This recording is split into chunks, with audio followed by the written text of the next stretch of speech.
Alright, and we are back. Alright, and we are back.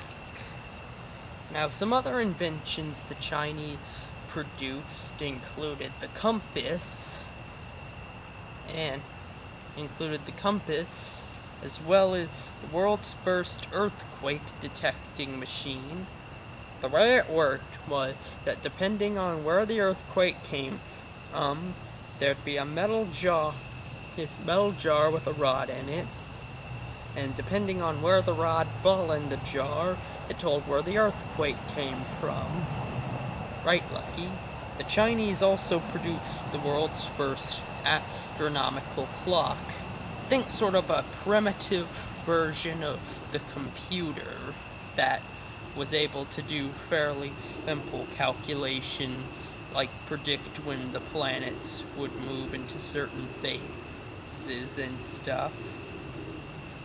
But back to Chinese civilization as a whole. Now, they were briefly unified under the Sui dynasty. The Sui dynasty was like the Shang many years before it was not strong, and so the Tang dynasty took over. Under the Tangs, a cultural renaissance occurred,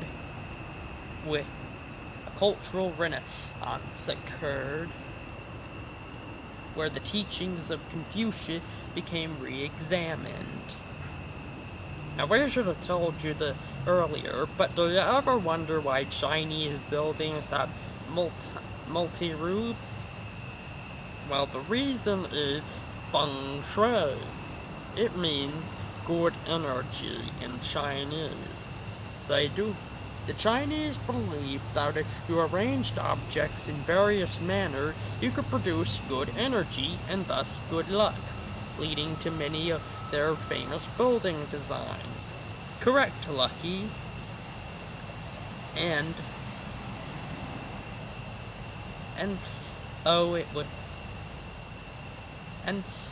As Chinese civilization regrets, we then see several other dynasties rise up, including the Yuan dynasty.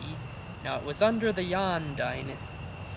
Now, during the Yuan dynasty, the Mongols took control of the Mandate of Heaven, and Genghis Khan and his son Kublai Khan took control of China. You know, it's an interesting fact that 1/8 of all men in Central Asia are direct descendants of Genghis Khan. You're correct, Lucky.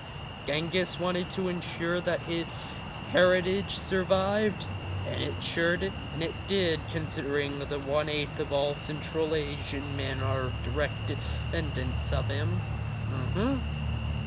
Now, his descendants spread everywhere, from China to Korea to even to India.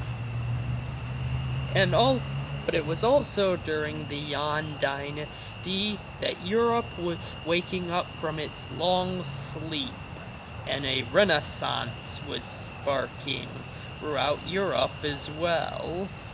Now, during the Renaissance, one man named Marco Polo wanted to take expeditions to the east to hear of the fabulous due to the stories he had heard. When he came there, he was amazed by what he found. Rich beauty, riches beyond his wildest dreams, and a great culture to the east. But he also discovered silk. Silk? What good silk? You'll see in just a moment.